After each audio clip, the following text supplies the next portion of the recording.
Guinea pigs are prey animals, which means they hide their illnesses extremely well.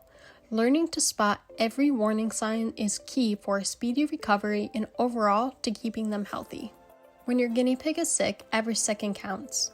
And knowing what to do before you get to the vet can make all the difference. That's why it's essential to always have a first aid kit on hand. I'm going to be listing everything you should have in your first aid kit, along with what everything is used for, how to use it, and if it's a lower priority or a higher priority to have in your health kit. Blunt tip scissors. These are a lower priority, but a higher priority if you have longer haired guinea pigs. These are especially made for pets, so you don't accidentally poke your pet's skin. They are used to trim around fur and wounds and to remove soiled bedding stuck to the coat or trim long-haired piggies. Tweezers are a lower priority. Tweezers help to remove visible, not too embedded hay pokes. Never dig into the tissue. If embedded deeply, you need to see a vet immediately so they can treat it, and make sure you are always sterilizing them before and after use. Guinea pig nail clippers. These are a high priority. Guinea pigs' nails never stop growing, so it's essential to keep them trimmed down to the quick to prevent overgrown nails that can curl into their paw pads and make it extremely painful for them to walk and function. If your guinea pig has dark nails, take only a small bit at a time. Septic powder or cornstarch. This is a high priority.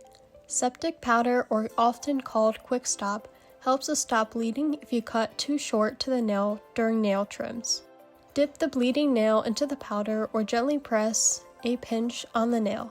If the bleeding doesn't stop within 3 to 5 minutes, contact a vet. Never use it on open wounds as it's only meant for nails. Oral syringes. These are a high priority. Syringes offers the ability to give critical care, offering water, administering meds, or flushing wounds. Be sure to wash and rinse after every use and replace regularly to keep the plunge smooth. I highly recommend getting 1 ml, 3 ml, and 10 ml of the syringes. Sterilite Saline Solution. This is a medium priority. Saline solution is often used to flush out debris from eyes, wounds, or noses. And be sure to wash your hands before and after. Never use hydrogen peroxide or rubbing alcohol. These can damage the healthy tissue. Most households also carry saline solution. Cotton pads, swabs, and non-stick gauze. This is a medium priority. Cotton pads help clean wounds or apply solutions.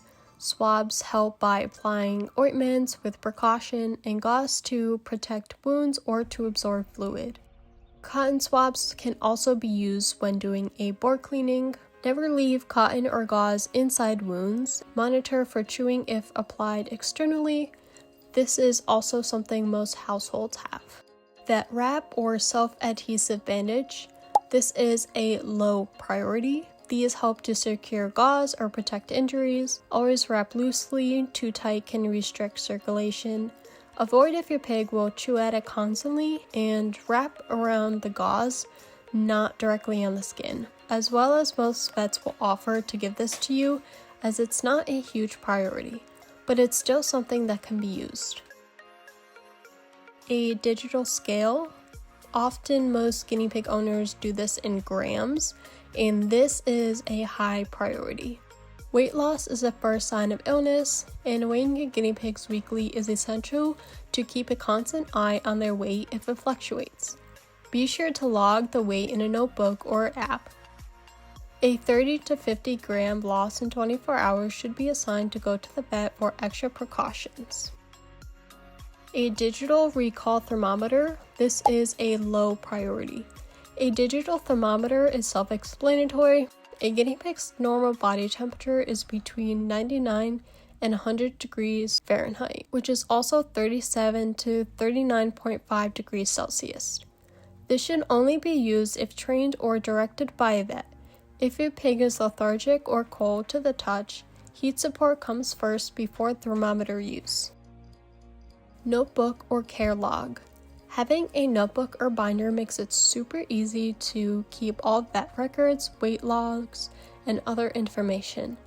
It helps to catch anything early. Even subtle changes can mean something big in guinea pigs. Critical care or a recovery food. This is a high priority. Critical care is a high fiber recovery food when a pig stops eating. This is one item that I can never live without. It helps pigs gain weight and to get them eating when you are waiting to go to the vet or when the vet suggested it. Most illnesses make guinea pigs lose weight, so even a little boost won't hurt.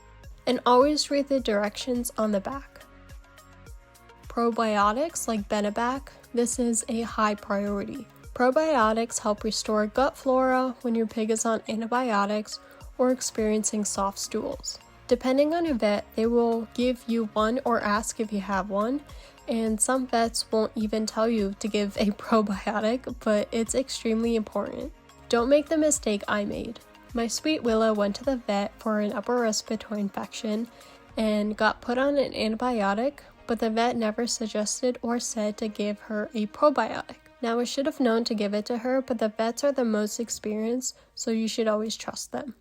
She went into GI stasis after 2-ish months and she fully recovered.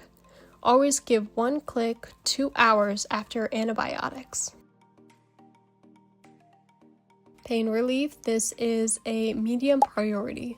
Your vet will always give you a pain medication, whether if it's after surgery or an upper respiratory, GI stasis, or arthritis. Only use this if it's prescribed. Never guess dosages or human meds. They can be very fatal. Gas drops. This is a high priority. Gas drops are used short-term in gas bloat cases. Be sure to use gas drops meant for babies. These are the most gentle. I personally use the brand Little Remedies, and usually around 0.3 milliliters to 0.6 milliliters every hour for 3 hours, and this definitely has helped my Willow. Be sure to check with your vet though. This is not a cure, but a temporary support before vet care. The Snuggle Safe Disc or e-heating pad. This is a medium to high priority. These help to keep a cold or sick pig warm or when you are traveling to the vet in the winter. Always wrap a towel or keep it in the cloth, as most should come with one. Monitor pigs' position to avoid overheating, and never use electric pads with cords that they can chew on. Disposable gloves. These are a low priority. These help by treating wounds, medicating, or cleaning.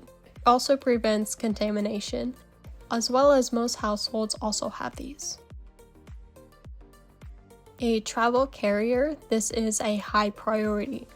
Carriers are extremely important if something happens late at night or you need to go fast or to the vet. Be sure to line it with a fleece or a towel to keep it ready near your kit. Neosporin. This is a medium priority. Neosporin is a pet-safe antibiotic that again most households should have. It helps to heal cuts and wounds. Honey Manuka ointment. This is also a medium priority. Honey Manuka is a naturally made ointment rather than Neosporin that is a factory made, so you can choose which one you'd prefer to use. Childlife Vitamin C. This is a high priority. Vitamin C is crucial in a guinea pig's diet. They cannot produce it on their own. This vitamin C has saved my paralyzed guinea pig who would get bloated when veggies were fed, so she got this instead and loved it. Vitamin C also helps boost their immune system. Coconut oil.